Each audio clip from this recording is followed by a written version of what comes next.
عزيزي المشاهد، أنا عارف إن الغيبة المرة دي كانت طويلة. أتمنى أكون وحشت حضرتك، يعني زي ما أنت وحشتني كده، أنت وكل الناس اللي بيتفرجوا عليا وكومنتاتكم الجميلة اللي بقراها على كل فيديو.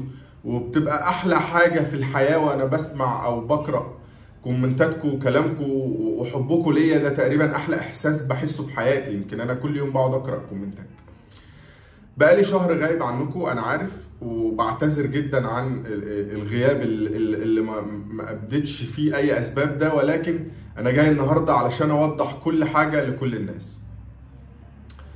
عزيزي المشاهد، خليني اقول لحضرتك ان احنا من اول ما بدأنا على اليوتيوب من 4 سنين، يمكن ما فيش يوم واحد او مثلا لا فيه خدنا ساعات كتير، يعني يمكن 3 ايام ورا بعض اجازه دي ما خدناهاش استحاله. 3 ايام ما ننزلش فيديوهات ورا بعض ما حصلتش. ولكن عزيزي المشاهد، اللي حصل المره دي ان احنا غبنا لمده شهر.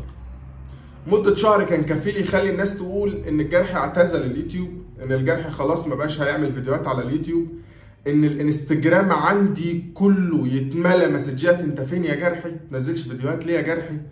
انت غايب ليه يا جرحي؟ في حاجه يا جرحي؟ انت جرى لك حاجه؟ انت حصل لك حاجه؟ ولكن يمكن حصل لي حاجه، ولكن انتم مش غرب، يعني انا بحبكم وهنتكلم في كل حاجه بتفاصيل تفاصيلها.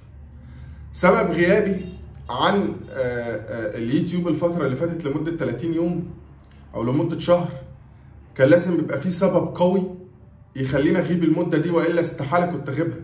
يعني انا يمكن اغلى حد في حياتي هو امي.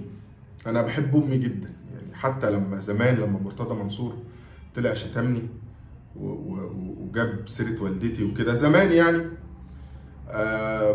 كانت اكتر فتره نفسيتي فيها متدمره ونفسيتي فيها وحشه ونفسيتي فيها، يعني انا امي دي عندي يعني الدنيا كلها. امي هي كل الدنيا فعلا يعني. فهي كل الدنيا ايه، بس انا امي دي هي مش عارف أنا بحبها قوي. المهم، خلينا ما ناخدش الموضوع لحته دراميه، ولكن انا والدتي من نوع الناس اللي ما بتحبش الدكاتره، يعني ما بتحبش الدكاتره خالص، ما بتحبش المستشفيات نهائي. فانا والدتي كانت مريضه ضغط وسكر من اكتر من 15 سنه. من 15 سنه راحت كشفت مره واحده بس، ومن بعدها ما كشفتش تاني على اي حاجه نهائي، ولا على الضغط ولا على السكر، لحد ما جت وتعبت فتره واتحجزت في العنايه المركزه. وبدأنا الرحلة من العناية المركزة. بدأت كل يوم بقى تضطر انها تروح تكشف عند دكتور شكل بطنة، دكتور عيون، دكتور انف واذن، دكتور مش عارف ايه، كبد، قلب، كل الدكاترة اللي تتخيلها كشفت عنده. فبدأنا نكتشف شوية حاجات كده، يعني امراض عند والدتي ما كناش عارفين خالص ان ده موجود، ولا ان ده في الحسبان، ولا ده يعني ممكن يحصل، فاهم؟ ولكن عزيزي المشاهد، انا على فكره والدتي بخير وموجوده الحمد لله، ربنا يخليها يا رب، ويجعل عمري قبل عمرها، وياخد من عمري ويديها يا رب. ربنا ياخد من عمري ويديها يا رب. امي دي انا من غيرها كلب ولا اسوء، يعني كلب ولا اسوء حرفيا يعني. فاكتشفنا بقى شويه التعب اللي عندها الفتره اللي فاتت دي، فما قدرتش بصراحه بقى اصور خالص. كنا داخلين مع والدتي في المستشفيات والدكاتره، وده سبب غيابي. انما انا لا اعتزلت اليوتيوب، ولا حد هددني، ولا انا بطل قومي عشان حد يهددني. انا راجل بطلع اقول كام معلومه في كام فيديو، بنبسط ونضحك مع بعض. في ناس بتحبني بطلع علشانها، وناس بحبهم وبحب كومنتاتهم فبطلع علشانها. الفيديو ده انا عملته لما والدتي حالتها اتحسنت شويه، ولكن هي فاضل لها يعني عمليتين هتعملهم، ربنا يقومها منهم بالسلامه. والفيديو ده على يعني اكتر ما هو فيديو رجوع، وان انا بقول لكم ان انا راجع تاني لليوتيوب وراجع بقوه. اليوتيوب ده هو مصدر رزقي واكل عيشي. انا عندي بيزنس تانية، يعني عندي مشاريع تانية او عندي حاجات تانية، يعني كذا حاجه مش حاجه واحده. ولكن الحاجات دي كلها انا عملتها بعد فضل ربنا وكرمه وبعد اليوتيوب.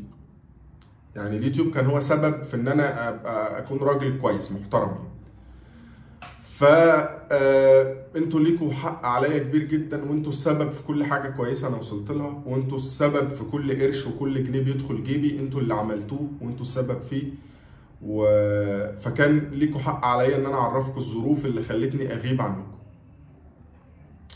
انا كل اللي انا بترجاه منكم حاجه واحده بس، ان انتوا تدعوا لوالدتي انها تقوم بالسلامه، وربنا يا رب يعني يخلينا كفايه الحاجات اللي احنا اكتشفناها لحد كده، والامراض والتعب كفايه كده عليها. هي انا والدتي كبيره مش صغيره.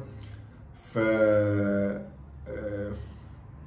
ان شاء الله تكون بخير، ان شاء الله تكون بخير. هي بس يعني انا يمكن الموضوع بسيط، ويمكن الموضوع مش كبير، والحمد لله على كل شيء، والحمد لله على قضاء ربنا وقدره. ويمكن بس انا الموضوع مأثر فيا شويه عشان بحبها قوي. يعني بحس ان انا لما بقول ان انا بحبها قوي ان انا مقصر في حقها. يمكن مش دي الحقيقه، انا بعشقها مش بحبها، دي امي. بس انا بعتذر عن الغياب اللي انا غبته، وان شاء الله من اول بكره هنرجع وهنتكلم عن كل الماتشات اللي جايه. واتمنى منكم حاجه واحده بس، مش عايزكم تعملوا شير، مش عايزكم تكتبوا كومنت، مش عايزكم تعملوا اي حاجه في الدنيا غير ان انتوا تدعوا لها. يعني لو هتكتب كومنت تدعي لها فيه عشان انا اشوفه كده واتبسط، يعني ماشي تمام مش مشكله. مش عايز وعايز تدعي لها في سرك، اكون شاكر. بس يعني مبسوط جدا ان انا طلعت اتكلمت معاك، وحاسس ان انا بقيت بني ادم فريش كده وجديد وراضي عن نفسي. ده بجد يعني انا مبسوط قوي ان انا اتكلمت معاكم. ربنا يخليكم ليا، وبس شكرا على كل حاجه حلوه انتوا كنتوا السبب فيها في حياتي. شكرا.